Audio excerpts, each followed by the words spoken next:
जय गुरुदेव। बात बहुत पुरानी है। उन दिनों परम पूज्य स्वामी जी महाराज अपनी फिएट कार स्वयं चलाते थे। तो एक बार स्वामी जी महाराज दो सत्संगियों को साथ लेकर सफर कर रहे थे। तो एक दिन लखनऊ में एक सेठ जी के यहाँ स्वामी जी महाराज का पड़ाव पड़ा।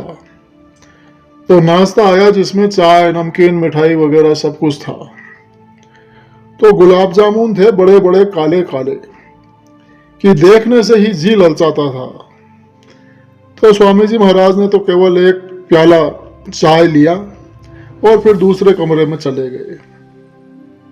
और एक सत्संगी भाई, उन्होंने थोड़ा प्रसाद के रूप में ग्रहण कर लिया, लेकिन दूसरे जो सज्जन थे वो गुलाब जामुनों पर टूट पड़े और इसके साथ दूसरी जो मिठाई, नमकीन, वो सब चट कर गए।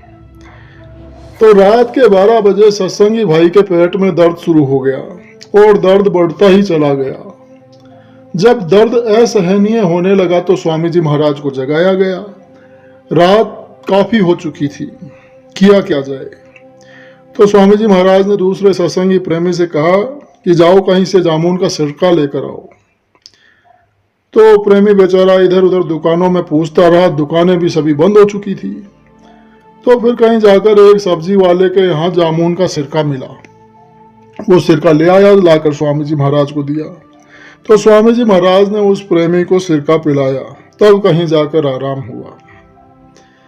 तो फिर एक दिन स्वामी जी महाराज ने सत्संग में सुनाया कि कहीं भी कोई खाता है या पीता है तो उसका बदला उसे देना होता है। शराबी कबाबी के घर खाने से भारी कर्मों का बोझ आता है। लोग खाते समय इसका तनिक भी ध्यान नहीं देते हैं।